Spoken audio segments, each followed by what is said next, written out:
Shalom, Bapak Ibu yang dikasihi Tuhan. Selamat datang kembali di dalam kelas Bible Study Online CK7.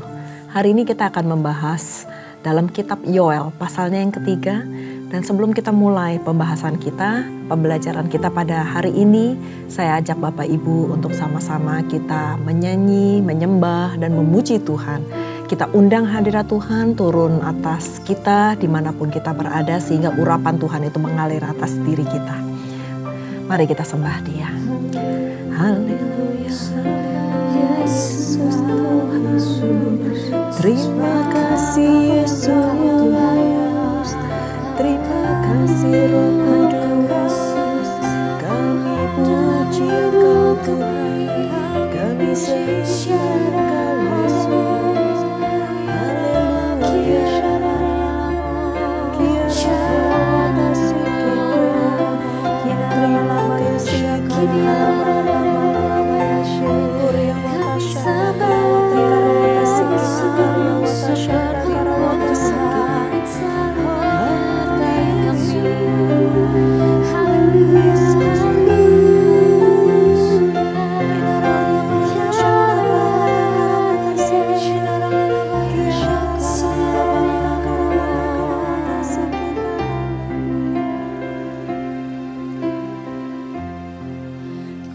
Tidak takut, sebab Kau besertaku. Ku tidak bimbang, sebab Engkau Allahku.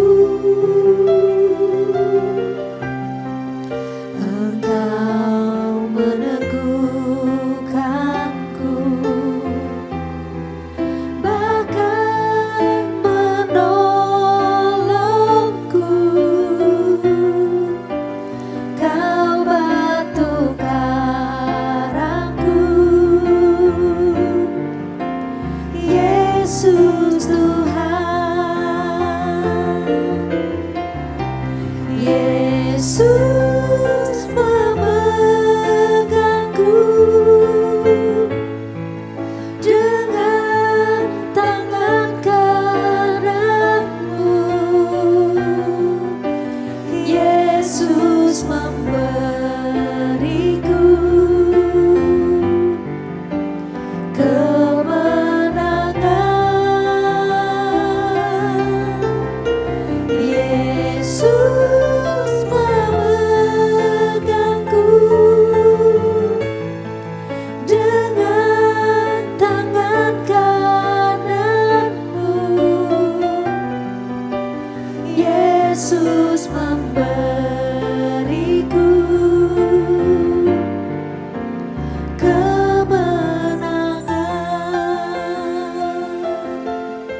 Yesus, Raja di atas segala raja.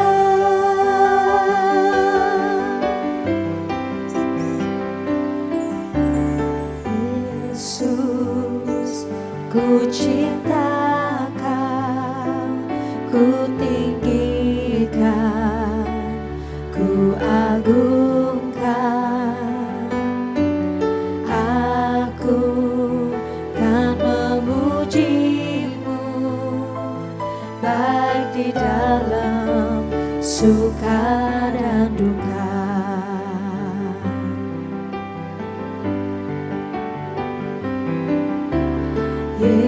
Yesus, ku cinta Kau, ku tinggikan, ku agungkan. Aku kan memuji-Mu, baik di dalam suka dan duka. Sebab Kau layak terima pujian, sebab Kau layak terima pujian, sebab Kau layak ku agungkan. Yesus, Raja di atas segala raja, sebab Kau layak terima pujian, sebab Kau layak terima pujian, sebab Kau layak ku agungkan. Yesus, Raja di atas segala raja.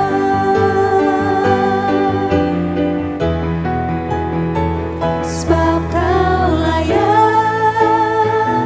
terima pujian, sebab Kau layak terima pujian, sebab Kau layak ku agungkan. Yesus, Raja di atas segala raja, Raja di atas segala raja, Raja di atas segala raja.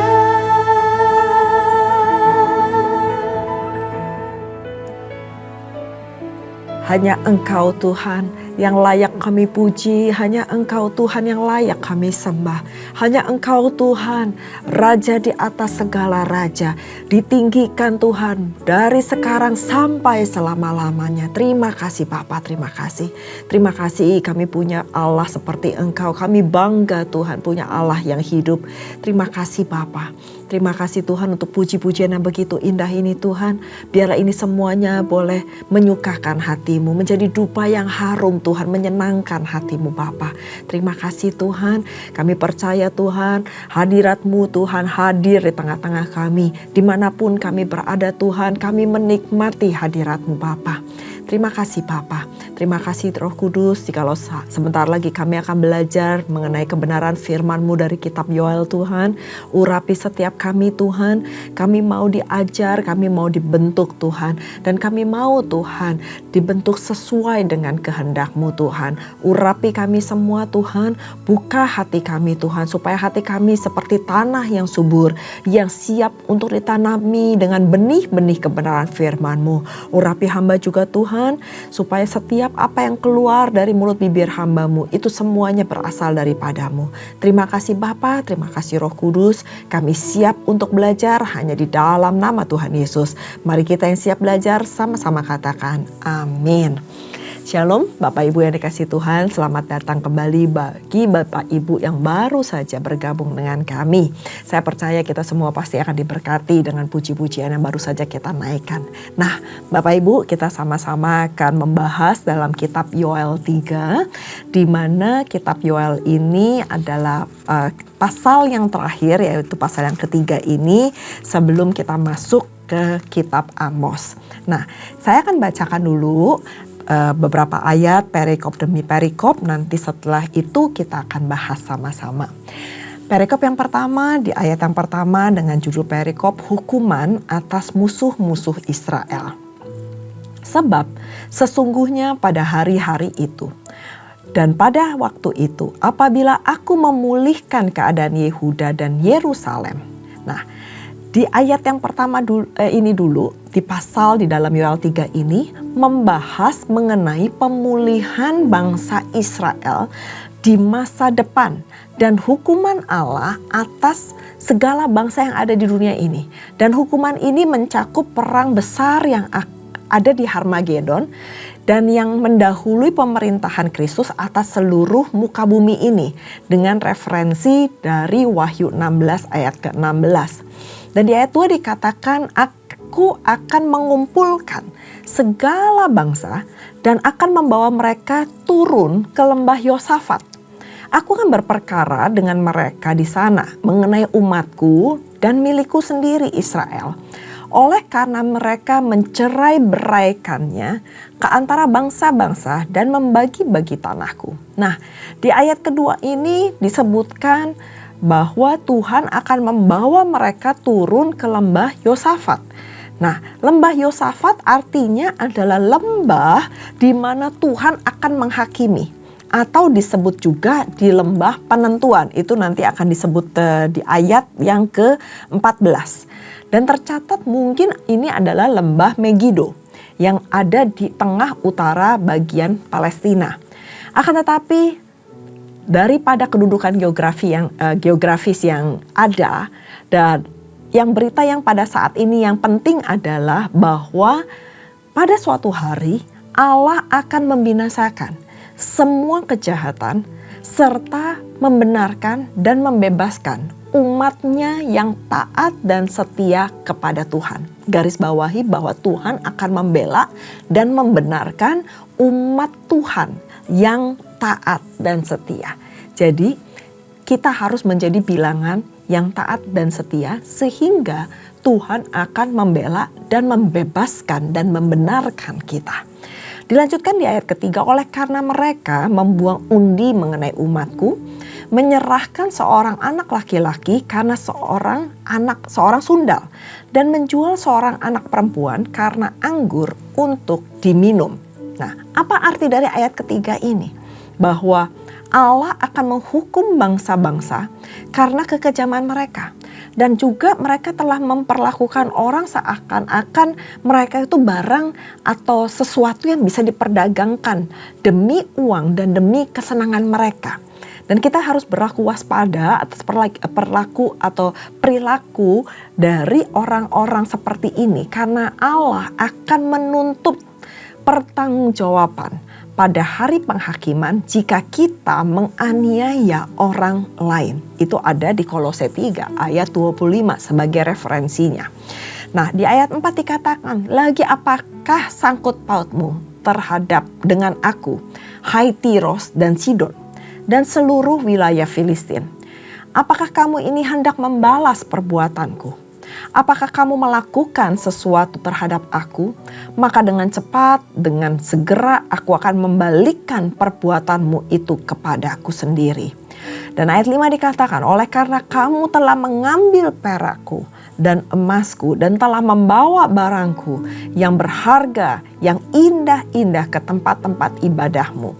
Dan telah menjual orang-orang Yehuda dan orang-orang Yerusalem kepada orang Yunani dengan maksud menjatuhkan mereka dari daerah mereka. Sesungguhnya Aku akan menggerakkan mereka dari tempat kemana kamu menjual mereka. Dan aku akan membalikan perbuatanmu itu kepada kepalamu sendiri. Dan ayat 8 dikatakan, aku akan menjual anak-anakmu laki-laki dan perempuan kepada orang-orang Yehuda. Dan mereka akan menjual anak-anakmu itu kepada orang-orang Sheba dan kepada suatu bangsa yang jauh. Sebab Tuhan telah mengatakannya. Nah, Bapak Ibu, Tuhan telah berbicara kepada kota-kota wilayah yang khususnya bertindak kejam terhadap Israel, yaitu umat pilihan Tuhan, umat kesayangan Tuhan. Dan kita tahu bahwa sesuatu itu dinilai berharga berdasarkan keunikannya dan siapa pemiliknya. Semakin unik sebuah barang atau sebuah benda, semakin tinggi pula nilai dari barang tersebut. Demikian juga nilai itu bisa ditentukan dari siapa pemilik barang tersebut. Kalau pemilik barang itu adalah orang yang terhormat, orang yang terkenal, maka sendok garpunya saja istilahnya barang yang sebenarnya nggak berharga karena dimiliki oleh orang yang terkenal, maka itu bisa menjadi berharga sekali, nilainya bisa tinggi, melambung gitu ya. Nah, prinsip yang sama ini terjadi di dalam kitab Yoel 3 ini, bahwa istilah umatku, milikku, tanahku, dan semua kunya itu huruf besar, yaitu Tuhan Allah sendiri. Perakku, emasku, dan barang-barangku. Itu menekankan bahwa Allah adalah pemilik dari seluruh bangsa Israel. Dan bahwa bangsa Israel itu sangat berharga di mata Tuhan. Nah, tetapi persoalannya bangsa-bangsa tetangga-tetangga Israel ini telah mencemarkan barang-barang kudusnya Allah. Dan mereka telah menjual umat Allah dan merusakkannya. Sehingga itu mereka juga membagi-bagikan tanah yang milik dari pusaka Allah. Dan itu terdapat di ayat ketiga sampai ayat yang ke-5. Dan atas tindakan itulah Allah berperkara dengan mereka. Allah akan menghukum mereka setimpal dengan perbuatannya itu. Dan mereka akan dijual sama seperti mereka menjual milik Allah. Mereka akan menuai apa yang telah mereka tabur. Dan semua ini mereka telah lakukan karena telah mencelakakan milik Allah. Yang tadi saya katakan, kalau itu berharga bagi orang yang sangat terkenal, orang yang sangat berkuasa, maka orang itu gak akan tinggal diam kalau barang-barangnya diusik oleh orang lain. Nah, Allah itu sangat mengenal umatnya, kepunyaannya, bangsa kesayangannya, yaitu bangsa Israel. Dia sendiri yang memilih, dia sendiri yang memanggil, dan dia sendiri yang telah mengikat perjanjian dengan bangsa Israel. Ini sebabnya Tuhan Allah tidak pernah membiarkan umatnya binasa. Sekalipun ia marah, ia selalu memberikan kesempatan anugerah, kesempatan kedua, pengampunan kepada mereka jikalau mereka mau berbalik dan bertobat. Dan Allah gak pernah akan melepaskan umatnya. Janji Tuhan itu ya dan amin. Tuhan akan memegang tangan mereka. Allah akan menghukum pihak-pihak yang mengganggu milik kepunyaannya. Kalau seandainya anak kita diganggu sama orang lain misalnya, kita pasti akan marah dengan orang yang mengganggu anak kita atau mengganggu milik kepunyaan kita. Kita pasti akan marah. Begitu juga dengan Allah. Allah akan marah kepada bangsa-bangsa yang mau mencerai-beraikan bangsa Israel, yang mau mengusik bangsa Israel. Dan musuh umatnya adalah musuhnya Tuhan Allah itu sendiri. Memang Tuhan memakai bangsa Israel untuk menjalankan hukuman atas Israel, dan umatnya itu kadang-kadang mengambil jalan yang menyimpang. Akan tetapi mereka akan menjalankan kembali dan berbalik dari jalan-jalannya yang salah. Dan Allah juga gak akan berdiam diri kalau seandainya bangsa Israel itu menjauh atau bersinah dengan ilah lain. Akan tetapi ingat, Tuhan tetap mengasihi umatnya. Seberapapun kesalahan yang mereka perbuat, Allah Maha Penyayang, Allah Maha Pengasih. Sehingga Allah selalu memberikan kesempatan kedua, keselamatan bagi umat yang taat dan setia kepadanya. Nah, kita baca perikop selanjutnya, berkat untuk umat Tuhan di ayat yang ke-9 sampai ayat yang ke-21. Ayat ke-9 dikatakan, maklumkanlah hal ini di antara bangsa-bangsa. Bersiaplah untuk peperangan, gerakanlah para pahlawan, suruhlah semua prajurit tampil dan maju. Tempalah mata bajakmu menjadi pedang dan pisau-pisau pemangkasmu menjadi tombak. Baiklah orang yang tidak berdaya berkata, aku ini pahlawan. Bergeraklah dan datanglah, hai segala bangsa, dari segenap penjuru, dan berkumpullah ke sana. Bawalah turun, ya Tuhan, pahlawan-pahlawan. Baiklah bangsa-bangsa bergerak dan maju ke lembah Yosafat, sebab di sana aku akan duduk untuk menghakimi segala bangsa dari segenap penjuru. Ayat 13 dikatakan, ayunkanlah sabit, sebab sudah masak tuayan, marilah. Irikah, sebab sudah penuh tempat anggur, tempat-tempat pemerasan, kelimpahan, sebab banyak kejahatan mereka. Banyak orang di lembah penentuan. Ya, sudah dekat hari Tuhan di lembah penentuan. Di ayat 15 dikatakan, matahari dan bulan menjadi gelap, bintang-bintang menghilangkan cahayanya. Tuhan mengaum dari Sion, dari Yerusalem. Ia memperdengarkan suaranya dan langit dan bumi bergoncang. Tetapi Tuhan adalah tempat perlindungan bagi umatnya dan bagi benteng bagi orang Israel.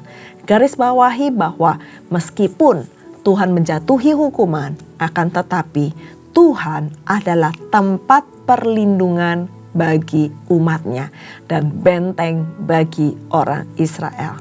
Dilanjutkan di ayat 17, maka kamu akan mengetahui bahwa aku Tuhan adalah Allahmu yang diam di Sion, gunungku yang kudus, dan Yerusalem akan menjadi kudus dan orang-orang luar tidak akan melintasinya lagi.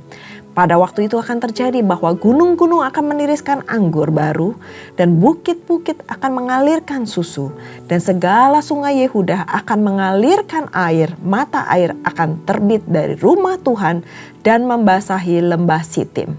Ayat 19, Mesir akan menjadi sunyi senyap dan Edom akan menjadi padang gurun tandus oleh sebab kekerasan terhadap keturunan Yehuda. Oleh karena mereka telah menumpahkan darah orang yang tidak bersalah di tanahnya. Tetapi Yehuda tetap didiami untuk selama-lamanya. Dan Yerusalem turun menurun. Dan ayat 21 digaris bawahi, aku yaitu Tuhan Allah sendiri akan membalas darah mereka yang belum kubalas. Tuhan tetap diam di Sion. Nah, di akhir kitab Yoel ini kontras dituliskan antara keadaan umat Allah dengan musuhnya. Karena mereka berseru kepada Tuhan, Tuhan akan diam bersama-sama dengan Allah di Yerusalem. Dan sebaliknya musuh dari umat Allah itu akan dihabisi, akan dihukum. Dan sebelumnya Allah mengumpulkan bangsa-bangsa yang berkumpul di lembah Yosafat, tadi dikatakan lagi di ayat yang ke-14 yaitu lembah penentuan. Ini adalah saat-saat di mana Allah akan menghakimi musuh-musuh dari umatnya yang sangat begitu dikasihi. Dan bangsa-bangsa akan gemetar mendengar suara Tuhan.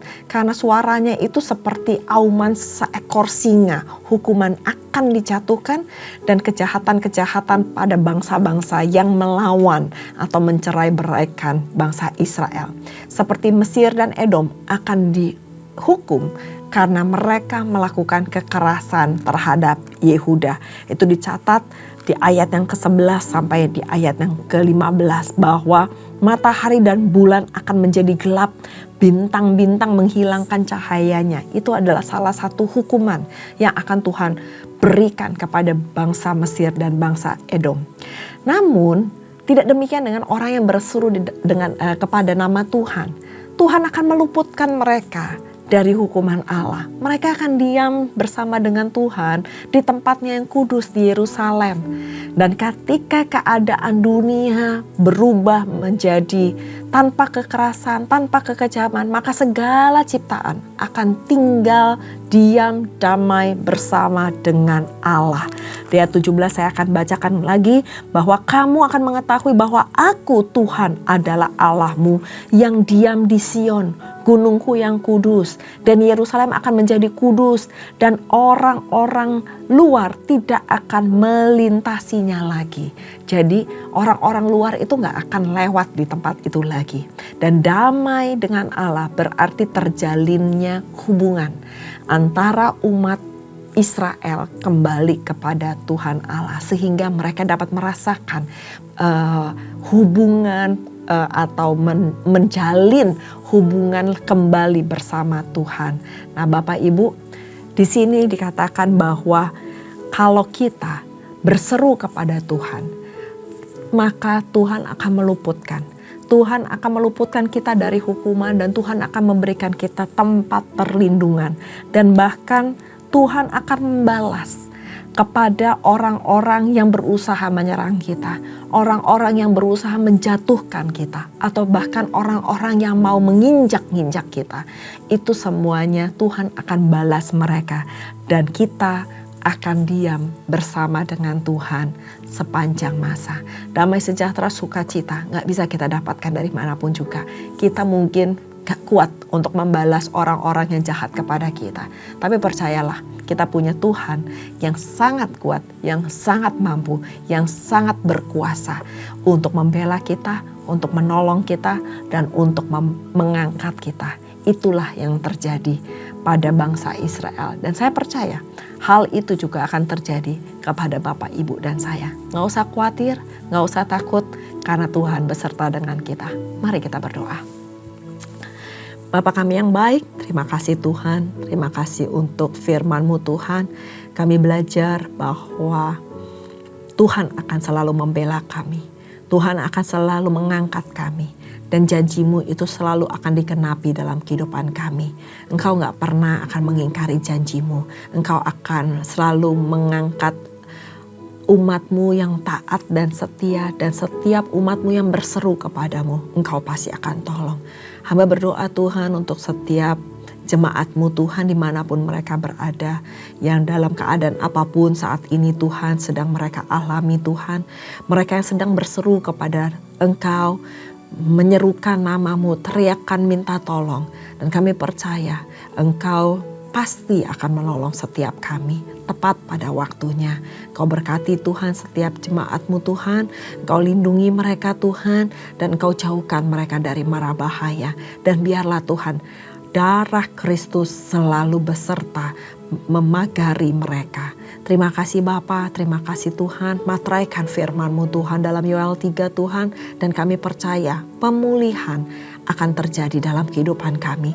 Berkat-berkat Tuhan akan terjadi dalam kehidupan kami. Keselamatan yang daripada Tuhan juga akan turun atas kami. Terima kasih Bapa, hamba selesai berbicara. Biarlah Engkau, ya Tuhan Roh Kudus, yang selalu berbicara kepada setiap jemaat-Mu. Materaikan Tuhan, materaikan dengan darah-Mu. Terima kasih Bapa, terima kasih Roh Kudus. Dan sebelum kami berpisah, kami rindu untuk menerima berkat yang daripada-Mu. Bapak Ibu yang dikasihi Tuhan, sebelum kita berpisah satu dengan lainnya, mari kita mengangkat tangan kita dan kita siap untuk menerima berkat. Terimalah berkat yang berlimpah-limpah dari Allah Bapa, kasih karunia di dalam anaknya yang tunggal Tuhan kita Yesus Kristus, dan persekutuan manis dengan Roh Kudus menyertai Bapak Ibu sekalian mulai saat ini sampai Tuhan Yesus datang untuk kedua kalinya menjemput kita di awan-awan permai, dan bahkan untuk selama-lamanya. Mari kita yang sudah menerima berkat sama-sama katakan amin. Tuhan Yesus memberkati. Shalom.